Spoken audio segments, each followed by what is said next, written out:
All right, well, welcome back to the channel.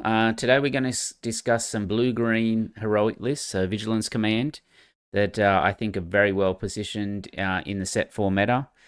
They've done really well in some of the early tournaments.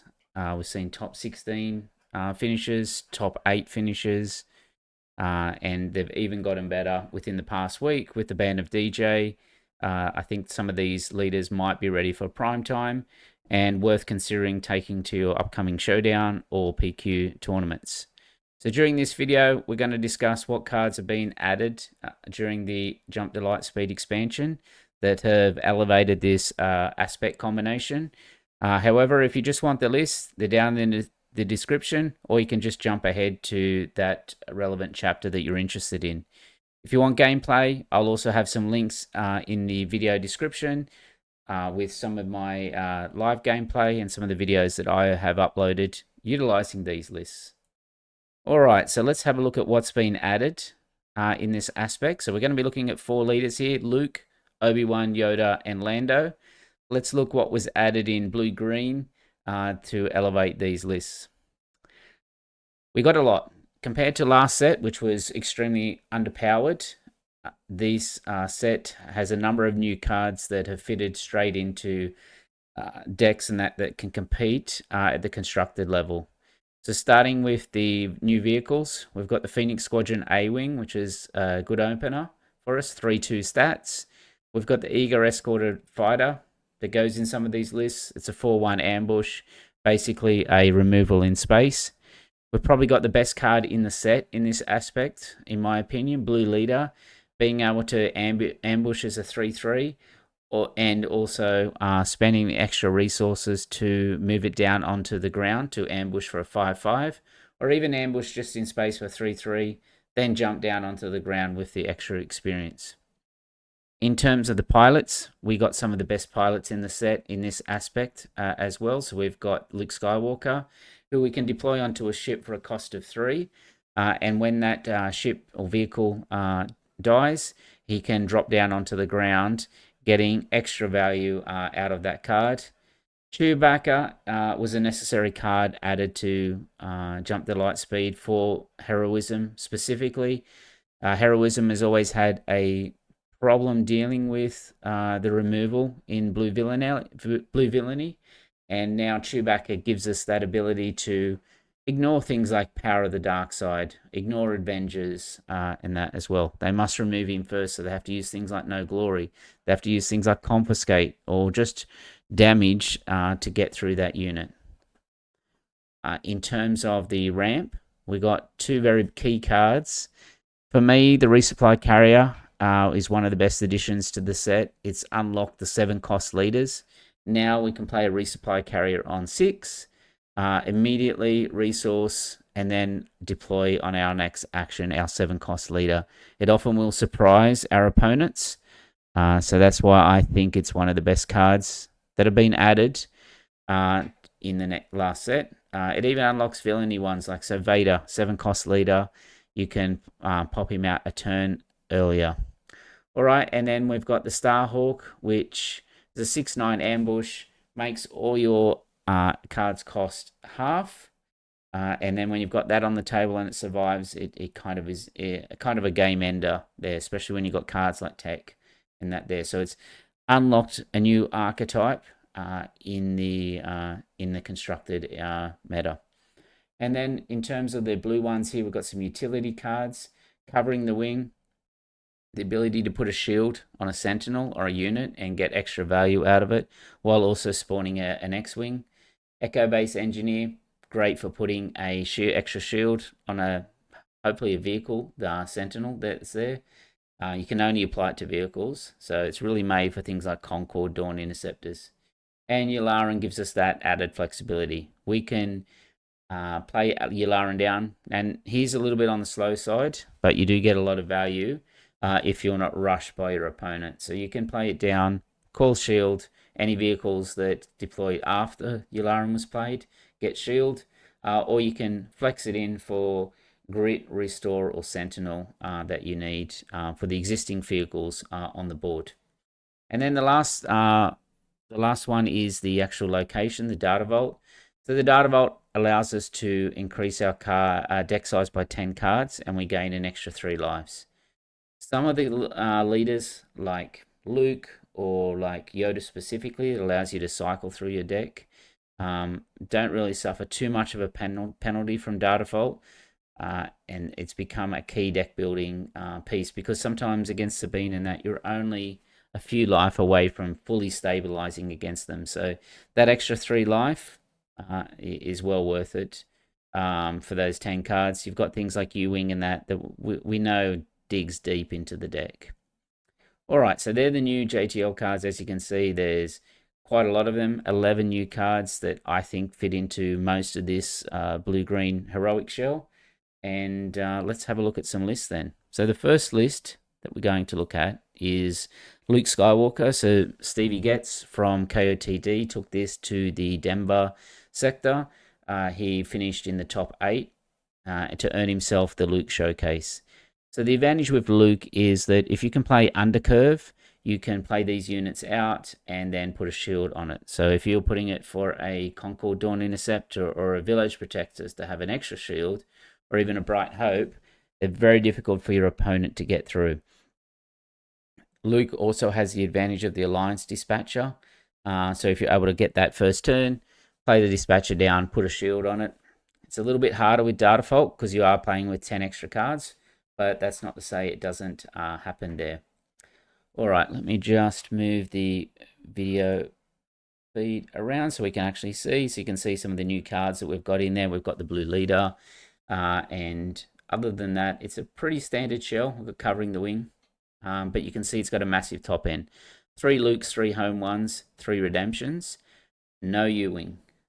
So he really capitalized or maximized on those specific home one and redemption cards, and didn't include any U-Wing. So even though you're running 60 cards, it is quite tight in terms of fitting cards in there. I do like home one just for the recursion that you get pulling cards back out of your graveyard or your discard pile. All right, so that's the Luke list, again down in the description. And let's move on to the next one. So the next one was Obi-Wan Green. So Obi-Wan was a leader in Twilight that really didn't get much traction at all.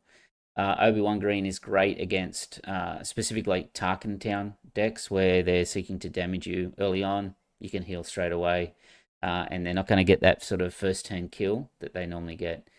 It's got the same sort of heroic shell that we're kind of expecting. So you've got like the early ships, the pilots like Luke, Battlefield Marines. This one runs Yularen. Hu Yang is a great sort of turn 2 play to bump up whatever your first turn is. And then he's really doubled down on lightsabers. So we've got 2 blades, 2 lightsabers, and an extra pump with the forces with me. The top end is not as high as the Luke one that we just saw, but we are running Echo Base, not Data Vault. So we don't have the extra 10 cards. Luke, again, in these blue heroic shells, Luke is probably the most powerful card in any of the cards. The ability to come down and chop something for -6/-6 if something's been defeated, or even just -3/-3 is huge. And then once he's out, the 6/7 stat line with Restore 3 is very difficult to deal with for most decks. That's it. Yeah, that's the Obi-Wan one there. So yeah, less of a top end. So yeah, it finished 17th in Liverpool. So it is a very good deck and something worth trying. And that as we move forward into this set, especially if the Tarkin Town decks really come out in force, or even things like Sabine and that, being able to put like Obi-Wan out as a Sentinel really blocks that ground lane, especially if you can put a lightsaber or even the forces with me on it. He does run no resupplies, but he does have Spark of Hope. So it's a very minion-based type deck, this one. All right, jumping forward, we've got Lando Green. I took this to a recent tournament that was only the Lightspeed leaders. It did pretty well, except it got really done by triple dark rates into Devastators that were putting indirect damage in behind the shields.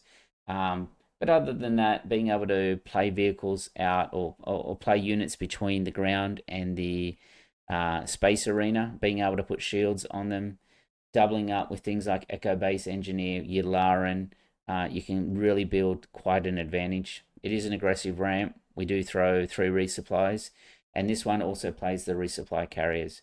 So the trick with the resupply carrier is that you keep it in your hand for that 6 resource turn. You play it down on the in the space lane. You put a resource down immediately. And then with Lando, he's coming out a turn earlier, and you do have the option then to either deploy him to ground, have a 5/7 Sentinel, or deploy him to space and have a 4/5 plus a 5/5. So you're looking at an 8/10, and no 9/10 in space Sentinel. So if you know they don't have any upgrade removal, you can put it up into space, and that a 9/10 in space is very difficult to remove. The top end here is 3/3/3. So Luke, Home One, Redemption. We don't run U-Wings at all because we don't have those 7 cost units other than Luke. If you're running some other decks than that use some of the more exotic 7 costs, you might consider U-Wing. But this one here is about maximizing the units that you playing them slightly under curve. So a good example would be first turn I might play a Phoenix Squadron A-Wing. Second turn I might play a Battlefield Marine, use Lando's ability and put that shield on the A-Wing in the space or on the ground depending on where the opponent is. You play slightly under curve. Next turn you might play a Concord Dawn Interceptors and give it a shield on the Sentinel up there. So you're trying to survive until Lando gets out, until your top end can take over, which is the Redemption, the Home Ones, and the Luke. You've got Chewie in there against the villainy decks and that as well. If the villainy decks become too prevalent, like they're starting to now with the DJ ban, I would increase that to 3 Chewbaccas in the main. All right, so that's the Lando one, and our last one is Yoda. So Yoda finished top 16 in Denver, finishing 14th place. Was able to pull off Giovanni was able to pull off some Endless Legions on stream, which was great. Again, it's similar to the other ones. You're really pushing through to get to that 7 cost, 7 resource turn, so where you can deploy Yoda. When you flip Yoda, you can discard a card off the top of your deck and take out a unit that costs the same or less than the cost of the card discarded.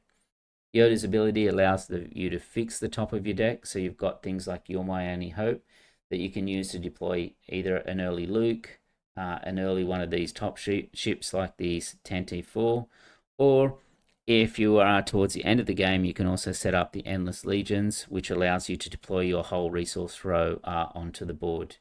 You can see the top end here is very exotic.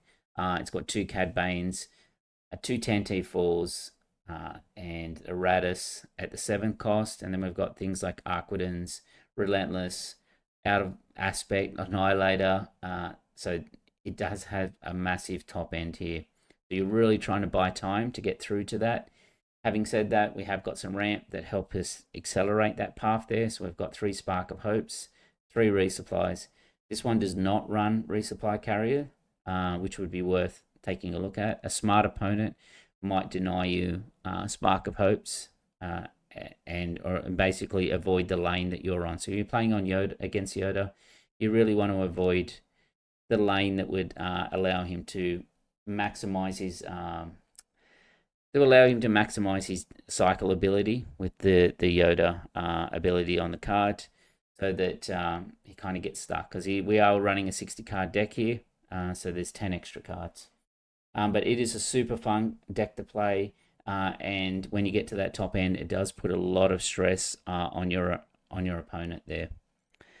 Okay, so it has a lot of ambush units like the Blue Leader, the Eager. This one runs the Eager, so Eager's great for that second turn, running into, let's say, a Falcon in the space lane, then cycling with Yoda to get to take a look at the next card and try and get into that ramp or get into what we need to deal with what the opponent's doing. Regional Governor is a great first turn play to kind of, what you're trying to do is disrupt your opponent. So you're looking at any gameplay, there'll be some links down in the description to some gameplay. I will be doing some more lives running this style of deck, and I have another Yoda variant as well. So this one does better into control, better into games that go late, probably a little bit worse against things like Sabine and that you want to, yeah, you're dealing with a large amount of aggression. All right. Okay, so we've gone through 4 decks. I'm going to give you one more for free, and this one is the variant that I was just discussing with Yoda. So this one plays things like Colonel Yularen in the original set one, Quill, a bit more ground focused, at least initially, being able to match the aggression that your opponent has, in both arenas, and there are some sort of tweak cards like the Yoda there, could be a Village Protectors, depends on what kind of the meta is. It does run the resupply carrier. We do have the resupply. It's got the Yulmoni Hopes, but the Yulmoni Hopes are not really used for Endless Legions or that now. It's used for getting out those big top ends. So we're talking about the home ones, the U-Wings, the Luke Skywalkers. Being able to play one on the 5 resource turn, a U-Wing or a Luke, can help you catch back up. If you're at 4 resources, being able to even play your Mighty Hope and resupply carrier is a big advantage in that too. So that's our 2 Yoda decks. So what do you think about blue-green Heroism? Do you think it has legs in this meta? We'll have to wait and see. Does it have a chance at your local Showdown? I suggest that this is quite a good shell.